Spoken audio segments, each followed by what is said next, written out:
India's number 1 varicose veins hospitals ఐబీసీను సంప్రదించండి. మీ నొప్పి లేని ప్రయాణాన్ని ప్రారంభించండి. నమస్తే అమ్మ. నమస్తే అమ్మ. అమ్మ, భార్యాభర్తల మధ్య కావచ్చు, ఒక ఇద్దరు వ్యక్తుల మధ్య ఏదైనా చిన్న సమస్య వచ్చినా, సంభాషణ వచ్చినా అది ఎట్లా అవుతుందంటే చినికి చినికి గాలివాన్లాగా అవునమ్మా. తెంచేసుకునే దాకా వెళ్ళిపోతున్నారు. మిగతా రిలేషన్స్ అంటే సరే తెంచుకుంటారో మళ్ళీ కలుస్తారో తర్వాత విషయం, కానీ భార్యాభర్తల విషయంలో చూడండి, తెంచేసుకుంటుంటే అలాంటి సంఖ్య పెరిగిపోతుంది. మధ్యలో పిల్లలు ఉంటున్నారమ్మా, కానీ పిల్లల భవిష్యత్తు కూడా ఆలోచించట్లేదు. ఏదైనా స్వార్థం సమస్య వచ్చినప్పుడు, ఏదైనా మాట వచ్చినప్పుడు ఏ విధంగా బిహేవ్ చేయాలంటారు? అమ్మ, మాటకి మాట తెగులు, నీటికి నాచు తెగులు అని ఒక మాట ఉంది. మాటకి మాట తెగులు, తెగులు అంటే రోగం. నీటికి నాచు తెగులు. నీళ్లలో నాచు పెరిగేటప్పటికి నీళ్లకు లాంటి వాసన వస్తుంది. కరెక్ట్ చెప్పారు. ఇది ఒక సామెతమ్మా. ఊరికే రాలేదమ్మా, ఊరికే రాలా. ఇప్పుడు ఎవరైనా కోపంతో ఒక మాట మాట్లాడారు అనుకో, కాసేపు ఊరుకుంటే అయిపోలా. ఎందుకు మాట్లాడతారు? కోపాన్ని ప్రదర్శించటానికి గట్టిగా మాట్లాడతారు. లోపల ఉన్న ఆవేదన, ఆవేశము, ఆవేగము, ఉద్రేకము ఇలాంటివి ఎన్నో ఉంటాయి కదా. ఇవన్నీ మాటల ద్వారా ప్రకటించేస్తే లోపల ఖాళీ అయిపోతుంది. దాన్ని ఇంగ్లీష్లో ఏమంటారు? వెంటింగ్ అప్ ద ఫీలింగ్స్ అంటారు. భావాలన్నీ వ్యక్తీకరించేస్తారు. వ్యక్తీకరించేయండి, అప్పుడు ఖాళీ అయిపోతుంది, ప్రశాంతం అయిపోతుంది. ఇప్పుడు పూర్వకాలం ఈ బొగ్గు ఇంజన్లున్న రైళ్లు ఉండేవి. వాటిల్లో అక్కడక్కడ ఆపి ఆవిరి ఎక్కువైతే బయటకు వదిలేస్తూ ఉండేవాళ్ళు కదా. లేకపోతే ఏమవుతుంది, వీళ్ళు దాన్ని అదుపులో పెట్టడం కష్టం, దాని స్పీడ్ అదుపులో పెట్టడం కష్టం, నీటావిరి బయట వదిలేయకపోతే కనుక దాన్ని ప్రెషర్ వదిలేసేయాలి.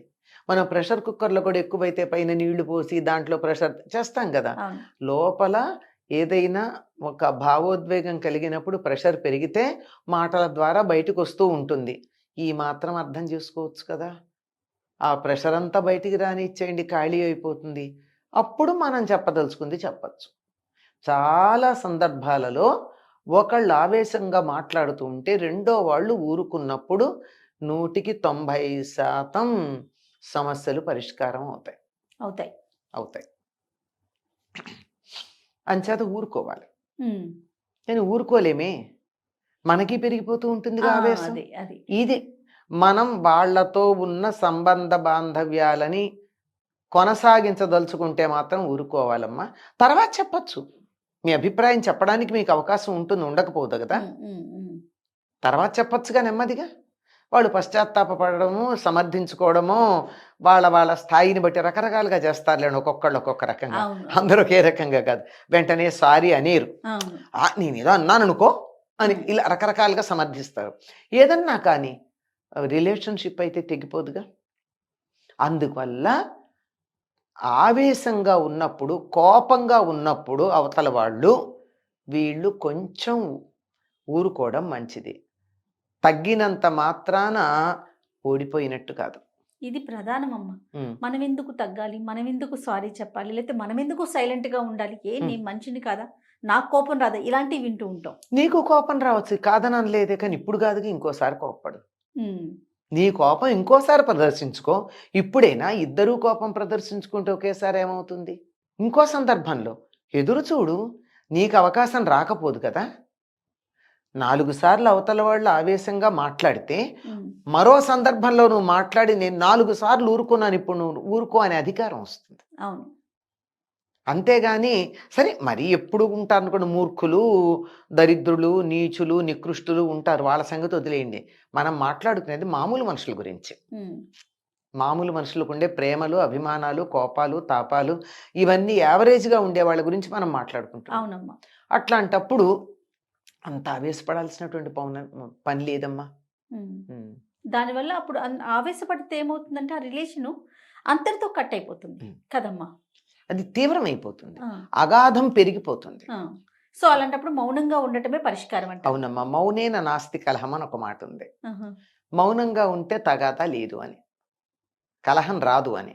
మౌనంగా ఉండడం అంటే నోటితో మౌనం పాటించేసి మనస్సులో ఆవేశం పెంచేసుకుని, బీపీ పెంచేసుకుని, కళ్ళెర్రబడిపోయి బీపీ వచ్చేసి దీనివల్ల ఆరోగ్యం చెడిపోతుంది. మౌనం అన్నటువంటి పదానికి నోటితో మాట్లాడడం మాత్రమే కాదమ్మా, ఈ పంచేంద్రియాల పట్ల మౌనం ఉండాలి. ఓహో, అది అసలు సంగతి. మౌనం అనగానే మనం నోరిప్పకుండా ఉంటాం. నోరిప్పకుండా ఉంటాం, కానీ ఇలా వచ్చేస్తే పళ్ళు పీరిపోతాయి, కళ్ళు ఎర్రబడిపోతూ ఉంటాయి, ఆవేశం వచ్చేస్తుంది, లోపల రగిలిపోతుంది. అది కాదు. వాడు ఆవేశపడుతున్నాడా, పడని పడని ఊరుకుందని నేనెందుకు, ఆ కట్టెకి నిప్పు ఉంటే ఆ కట్టే కాలుతుంది, ఈ కట్టెకి ఎందుకు అంటించుకోవాలని ఊరుకోగలగాలి. అది మౌనం అంటే. అంతేగాని లోపల రగిలిపోతూ మౌనంగా ఉంటాను అనుకుంటే బీపీ పెరుగుతుంది, రేపు ఎప్పుడో నర్వస్ ప్రాబ్లమ్స్ కూడా వస్తాయి. అంచేత దానిని గమనించాలి, పట్టించుకోకూడదు, మనసుకు అంటించుకోకూడదు. చాలా కష్టం, చెప్పడం చాలా తేలిక, కష్టం. కానీ కొద్దిగా అభ్యాసం చేస్తే దానివల్ల కలిగేటటువంటి మేలు, దానివల్ల వచ్చేటటువంటి లాభాలు చూసామంటే ఇదే చాలా మంచి పద్ధతి ఏమో అని అనిపిస్తుంది. ఖచ్చితంగా. ఆ కాస్త కొంచెం సేపు ఉండలేకపోతాం. ఎందుకు? వాళ్ళు ఆవేశపడితే మనం కూడా పడాలా? వాళ్ళు రగిలిపోతే మనం రగిలిపోవాలా? రగలని తగ్గుతుంది. ఏమవుతుంది? నిప్పున్న కట్టె ఏమవుతుందమ్మా, కాలి కాలి కాలి కాలి కాలి బూడిదైపోతుంది, మిగలదు. అంతేగా. అప్పుడు ఆ కట్టె పూర్తిగా కాలిపోయిన తర్వాత, ఆ ఆవేశం అంతా అయిపోయిన తర్వాత మనం దాంట్లో సమిధలెయ్యొద్దు. మన మాటలు దానికి సమిధలై ఇంకా మండడం అవుతుంది. కాకుండా దానంతటదే చల్లబడిపోయేటట్టుగా గనక ఆగినట్టయితే చాలా గొప్పగా ఎన్నో సమస్యలు పరిష్కారం అవుతాయి. అట్లా పరిష్కారం చేసేటటువంటి తల్లిదండ్రుల్ని చాలా మందిని చూశాను నేను. తల్లిదండ్రులు అంటే పిల్లలు దెబ్బలాడుకుంటూ ఉంటారు, ఇద్దరు వచ్చి కంప్లైంట్ చేస్తారు, తల్లికో తండ్రికో. వీళ్ళ తరఫున మాట్లాడితే వాళ్ళ కోపం, వాళ్ళ తరఫున మాట్లాడితే వీళ్ళ కోపం, రెచ్చిపోతూ ఉంటారు. కాసేపు ఉండండి, చెప్తాను నేను, కొంచెం సేపు ఆగండి, పనిలో ఉన్నాను అంటే వాళ్ళ నిర్లక్ష్యం కాదు, పనిలో ఉన్నా, ఈ కాస్త చేసి వచ్చి చెప్తా, అదయ్యాక చెప్తా అని చెప్తే ఇద్దరు సైలెంట్గా ఉంటారు పరిష్కారానికి. ఇది అయ్యేటప్పటికి ఇద్దరికి చల్లబడుతుంది. కానీ నెమ్మదిగా చెప్తే ఇద్దరు అర్థం చేసుకోగలుగుతారు. ఎవరిని తల్లిదండ్రులు సపోర్ట్ చేయకూడదు, ఇద్దరిని కూడా, ఇద్దరిని సపోర్ట్ చేయకూడదు. చేయకుండా కాస్త ఆగామంటే, నువ్వు ఉండు, నీ సంగతి నేను చెప్తాను, నీ సంగతి నేను చెప్తే ఇద్దరిని పరిష్కారం చేస్తా, ఉండండి అని చెప్పి వాళ్ళ మాటలు విని వాళ్ళని ఓదారుస్తూనే రేపు ఇద్దరిని కూర్చోబెట్టి మాట్లాడతా. ఇవాళ నీ సంగతి ఇది కదా, ఇవాళ నీ సంగతి ఇది కదా, రేపు ఇద్దరిని కూర్చోబెట్టి నీ ఎదురుగా వాడి సంగతి తెలుస్తా అని వీడికి, నీ ఎదురుగా వాడి సంగతి తెలుస్తాను వాడికి చెప్తే తెల్లారేటప్పటికి చల్లబడతారు. అమ్మ, కాస్త సమయం ఇస్తే ఎలాంటి సమస్యకైనా మనసులో ఉన్న కోపం అనేది కాస్త స్థాయి తగ్గిద్ది కదా? చాలా తగ్గుతుందమ్మా. అందుకే మనం పెద్దవాళ్ళుగా ఉన్నట్టయితే ఎవరైనా ఆవేశపడుతున్నప్పుడు ఈ సమయం ఇచ్చే పని పెద్దవాళ్ళు చేయాలి. వాళ్ళు లేనప్పుడు వీళ్ళే మనం సంబంధాన్ని కొనసాగించాలి అనుకుంటున్నాం గనక కొంచెం అవతల వాళ్ళకి సమయం ఇద్దామని ఆగాలి. అది ఆలోచన మనకు కూడా రావాలి. ఎవరికి ఉండాలి అంటే, ఎవరు సంబంధం కొనసాగించాలనుకుంటున్నారో వాళ్ళకు ఉండాలి. తిరిగే లేదు ఇంకా లేదు అసలు. అలా ఊరుకున్నట్టయితే చాలా సమస్యలు పరిష్కారం అవుతాయి.